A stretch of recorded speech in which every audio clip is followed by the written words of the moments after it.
So dear friends, we are just fresh from the celebration of the feast of the Nativity of Mother Mary, and I am sure most of us visited the shrine, perhaps some of whom could not visit, also so online. In any case, the celebrations were also at home, and we are fresh from the prayers and from the blessings of Mother Mary.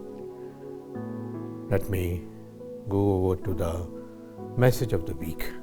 This particular Sunday, it's the 23rd Sunday in the year, and we have a very special message. Something, I would say, different from the other Sundays, but all the more connected to each other. Man is a bundle of relationship, they say. Man is a jumble of relationships. We are related to so many people. There are people at home, there are people in the neighborhood, there are people in the streets, there are persons where we work, where we study, where we go to get hospital treatment, everywhere.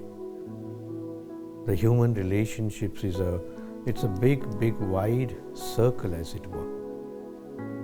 And good enough that many of us are happy and sound in our relationships.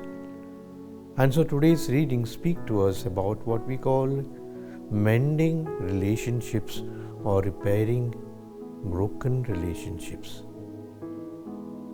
It's very strange because living with persons, living with realities, living with so many situations can also affect our behavior.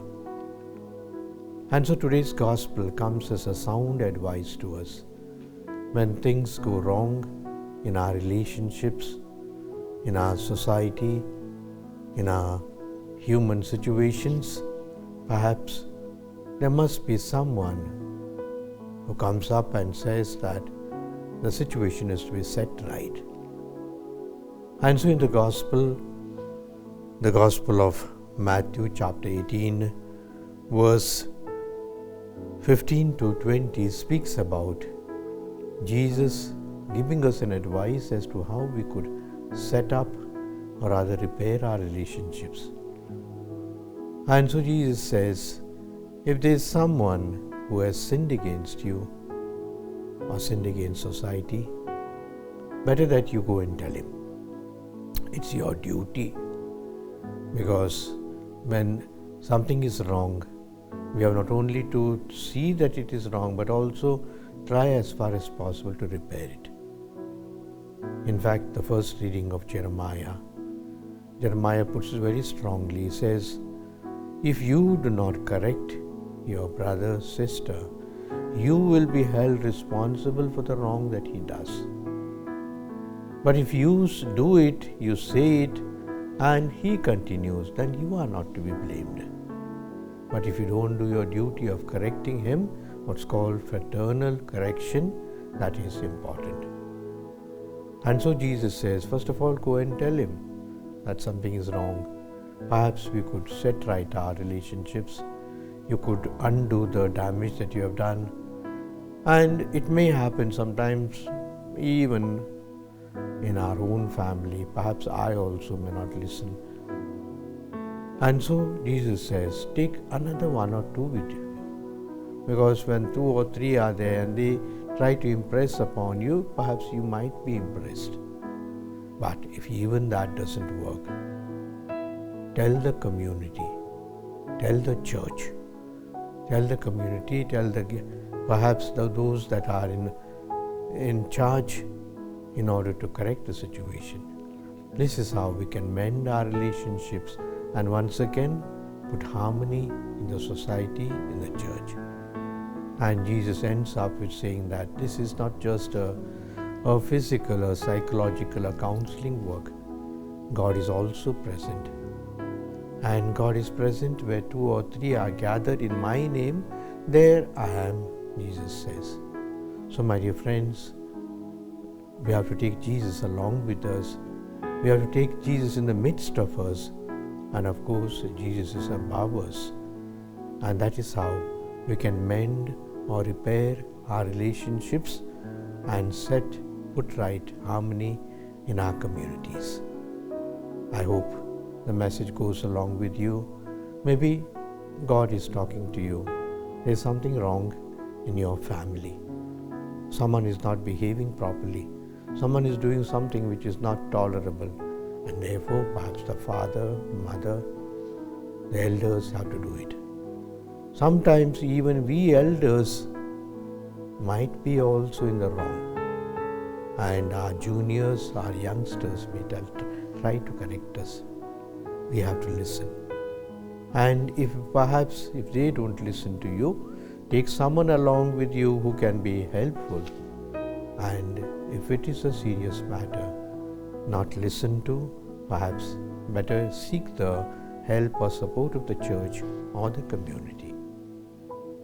I leave this advice of the Lord to you in your family, in your society, in your church relationships. We have here today the intention of the Holy Father. Every month the Holy Father gives an intention for prayer. And the intention for this month, the Pope asks us to pray for people living in the margins of society, inhumane life conditions. The Holy Father, his heart goes out when he sees the poor, when he sees the condition of the poor, when he sees that they are being denied their rights. Ever since his first year of his pontificate, when that incident of Lampedusa took place, the migrants were coming to Italy. They were not welcome that time. And many of them bundled, as it were, in a small container ships, and a ship that sunk, and about 400 migrants died in the sea. The whole world was silent, as if nothing has happened. The others who commented it said, this is a tragedy. But Pope himself went to the place called Lampedusa, an island somewhere closer to Sicily, Italy, and there he prayed for them. He knocked the conscience of the world to say that they are not just ones who have drowned in the sea like the fish that we throw out, like the garbage that we throw out. They are human beings.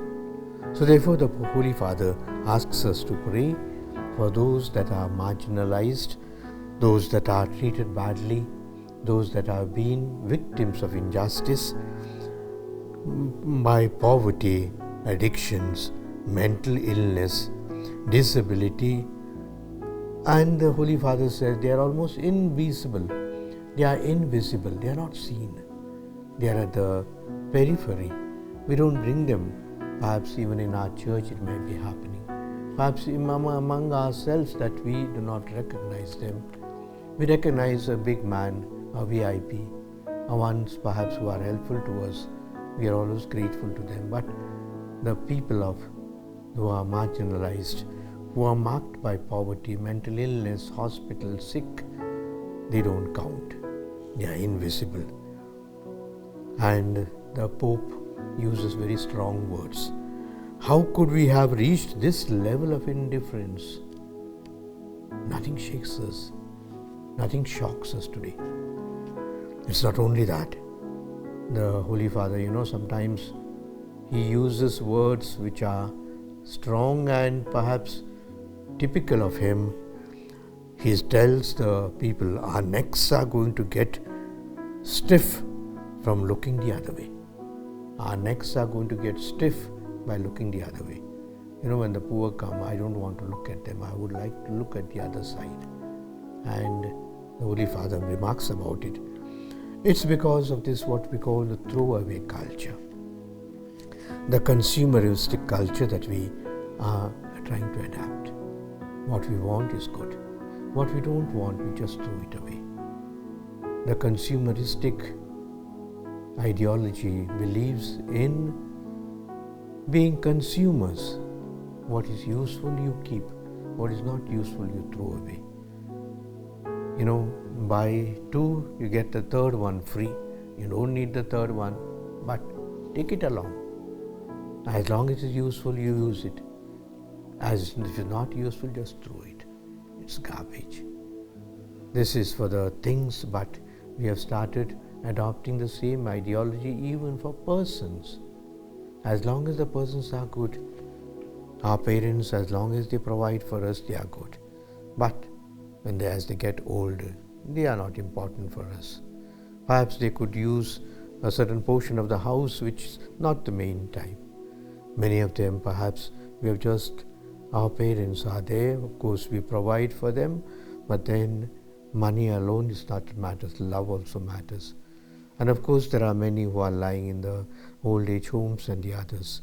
So also for a specially able child, many consider it's a curse.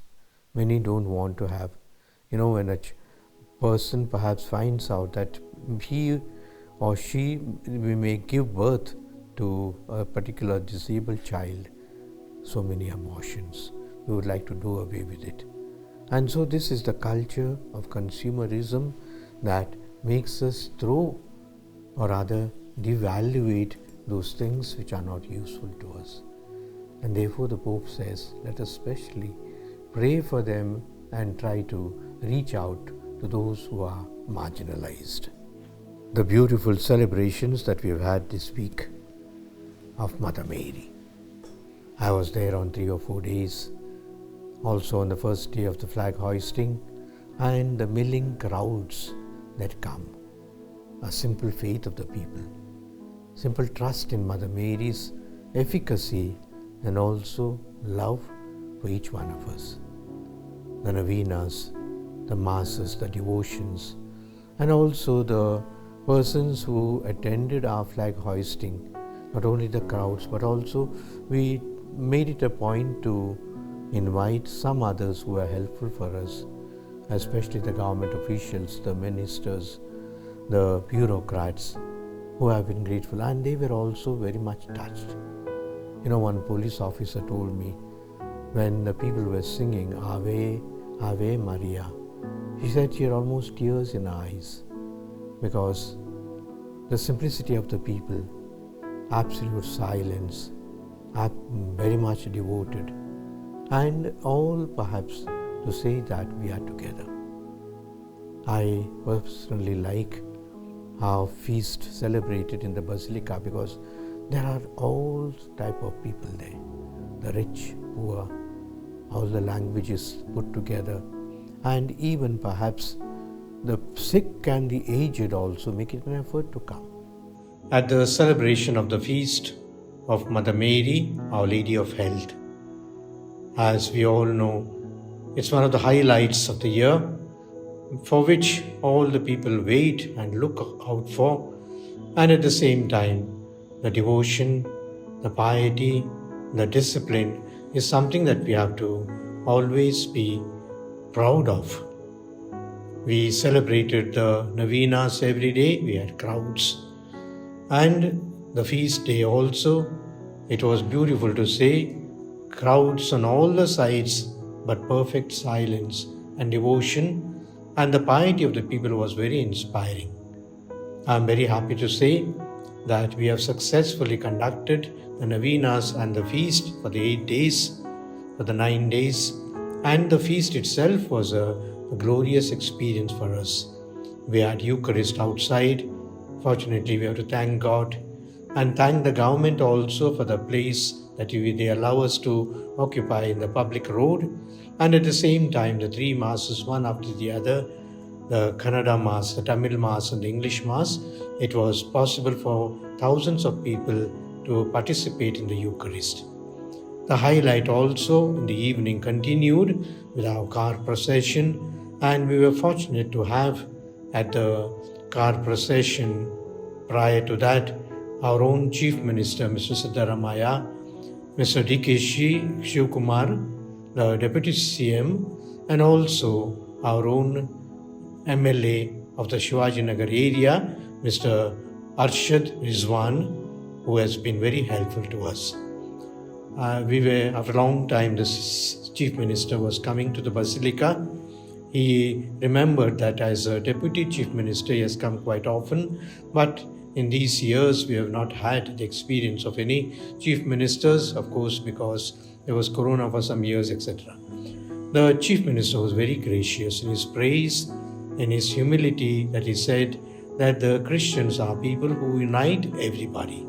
And the place of the Basilica, the Pilgrim Center itself, he said, it's a inter-religious place where all the people come and seek the blessings of Mother Mary.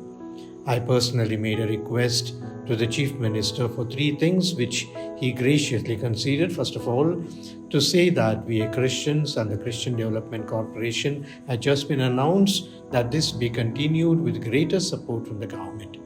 Secondly, I have made known to the Chief Minister that the Basilica is quite old, it's already 150 years, and there are a lot of things that we have to do, the repairs, and also the parking which we are planning for underground, and also many renovations, etc., for which is a big budget program.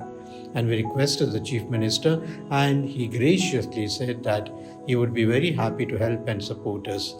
Thirdly, I also requested the Chief Minister that the metro is coming, and this will be very, very useful for our pilgrims who come, and it surely for them it's a place, it's a milestone. The Basilica is a milestone in Shivaji Nagar, and so I requested the Chief Minister that he recommend that the metro station that would come up at close to St. Mary's Basilica be named as St. Mary's Metro Station. For this also, he has assured his recommendation to us. Besides, he was very gracious in his praise for the Christians and our missionary activities. He even said that if today in the whole of Karnataka, Bangalore and Udupi have got more educational institutions and the people are more educated there, it's because of the Christian missionaries. And therefore, we also thanked him. The Deputy Chief Minister also, though he arrived a little late, but still he remained back, and he spoke also very graciously about the role of the Christians and the support of the Christians. He said he will stand by the Christians at all times. Besides the Chief Minister, the Deputy Chief Minister also assured us of all help and support in times of trouble and struggle. I also mentioned and thanked the government for for their promise to repeal the anti-conversion bill, and they said, you don't have to get scared. If there is any disturbance from any side, we will be there to support you. Mr. Rizwan was also a very person whom we are grateful to, because he has done many things in the area, and especially prior to the feast, he has seen to it all the arrangements have been made. The car procession was beautiful. The car procession or the decoration that was done was so much, and we could see almost 1 kilometer the people were standing with silence, with discipline. And the police in fact told me we are not very much worried, because Christians are always disciplined people who take everyone along with them.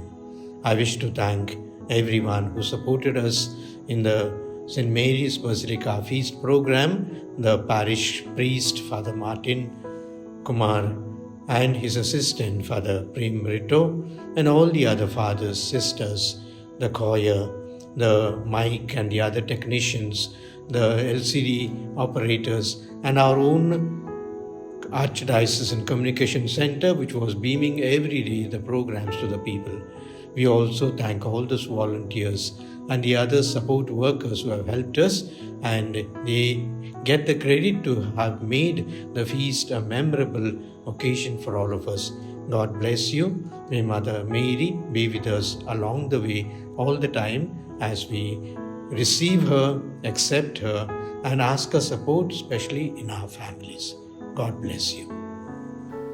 I now take you to a special Bible quiz that is going to be conducted on the 13th of September by the Regional Commission for Bible. This is an online quiz.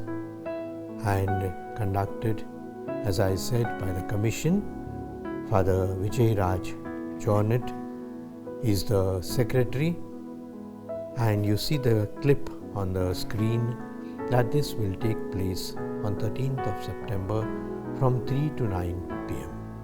You have to register with a small fee of 100 rupees, and surely it's a very interesting, something like we are used to seeing the TV quizzes, Kaun Banega, Karodpati and all that. But for our sake of our Bible, the Holy Word, let us also show interest, and I am sure more and more people will not only participate but also win prizes. And Bible is not only for competitions, it is also for proclamation, it's also for living. May the Word of God be always be active in our life and subservient to the Word, that we may always be obedient to the will of God in our life.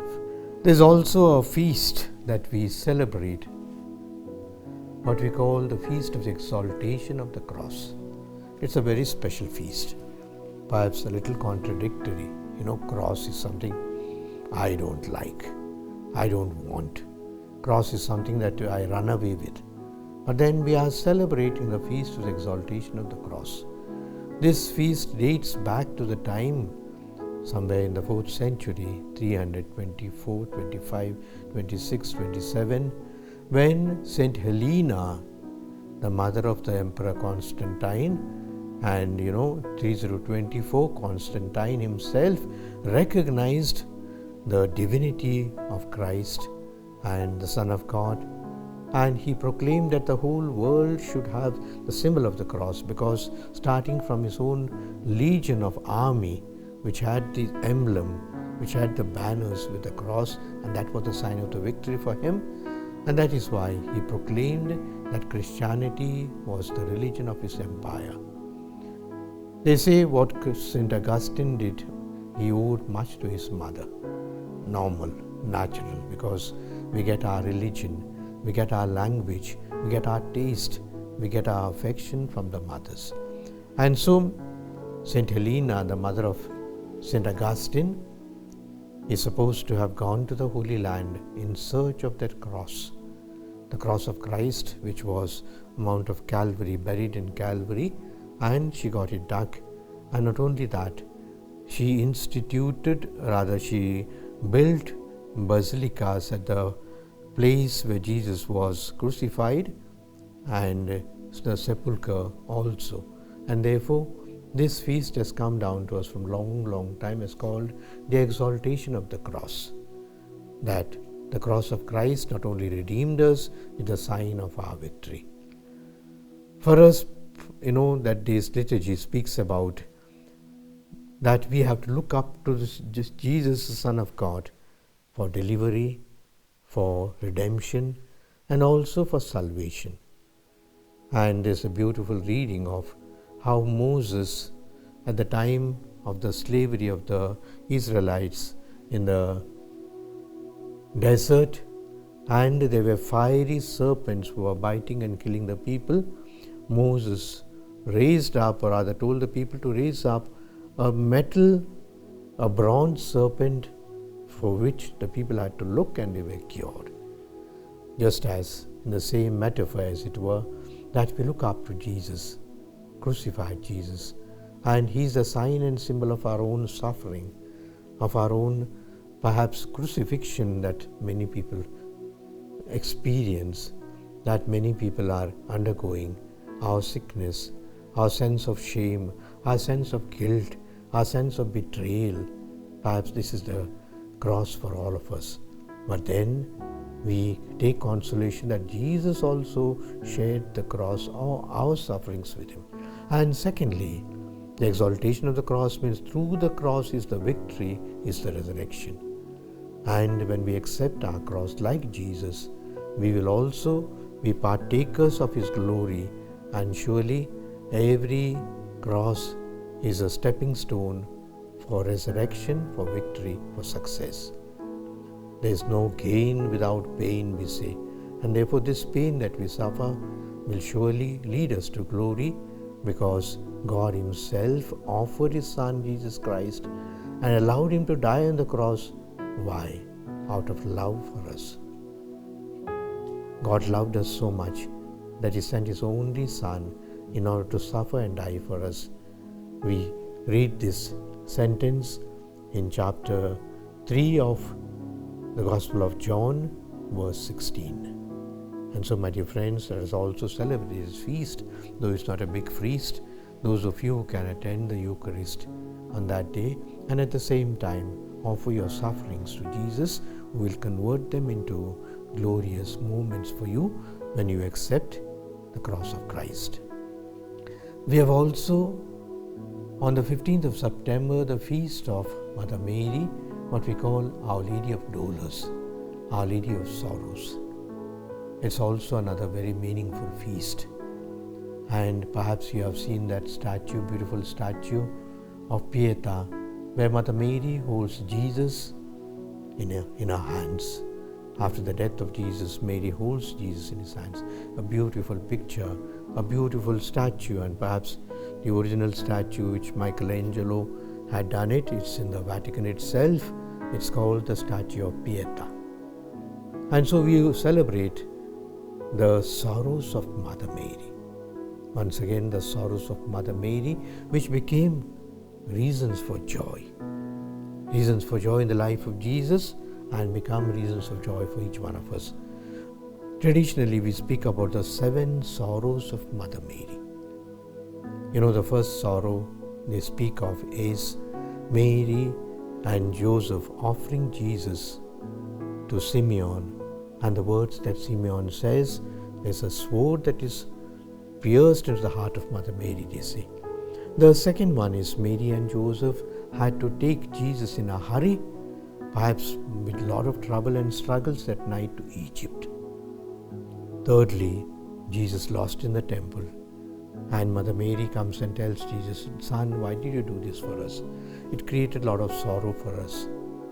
Fourthly, when Mother Mary appeared in that crowd, perhaps when Jesus was carrying the cross, and on the cross, when she was carrying the cross, Mary appeared there. Even otherwise, Mary perhaps also had to experience a little of something that perhaps not, I wouldn't say it hurt her, but made her think also when Jesus said, "Who is my mother? Who is my brothers, sisters, one who does the will of God?" Mary must have perfectly understood it, but on the other hand, did it cause her sorrow? But surely seeing Jesus being led to the cross made Mary very sorrowful. Fifthly, we say Jesus on the cross. Mary at the foot of the cross caused Mary a lot of sorrow to see her son die. Sixthly, when Mary took Jesus in her hands and the dead body of Jesus in her hands, Mary accepted the will of God and knew that her son had to undergo not only the suffering but also death in order to fulfill God's will in the life of the humanity. And finally, when Jesus is buried, perhaps, we can just imagine Mary's sorrow. Her son, whom she had seen growing up, who was her favorite, but suddenly he is nowhere. But these sorrows, as you know, are converted into moments of greatest joy when Jesus rises, when Jesus has Pentecost, when Jesus appears, and Mary is also honored by the assumption of being taken to heaven. So Mary balances her joys and sorrows together. And so the feast on the 15th of September is celebrated as the feast of Mother of Sorrows. Let us also perhaps offer our sorrows, offers our moments of joy and sorrows to Mother Mary. What we call, I have said it often, twice in my circle I have repeated, and I have also used many platforms like this to remind the people there's something called graduate constituency election that will come up perhaps in the month of April, May. But before that, 6 months before that, the government opens what's called the registry for registration of the graduates. Perhaps there are many graduates among us. That does not mean we are automatically voters for the registration, voters for the constituents of the graduates. We have to go and register once again. There's a form, there are details are asked, and perhaps the certificate copy is asked, your Aadhaar card is cast, and in this way we can prepare for this election. Surely there are many aspirants, but our registration is more important for all of them, because if we don't register, we cannot vote, and we cannot help that our candidate or whichever candidate that we have in mind comes. So I would request that all of you take the trouble of finding out. There are some persons in the parish priest also can open up desk for registration in every parish, so that all the graduates are registered and we are ready to elect someone who is a good candidate, who will help us, who will serve us, who will give us directions and leadership. Finally, a little piece of information also for those that would like to do IAS, IPS, what we call the highest bureaucracy studies, which help us to serve our society, our people better.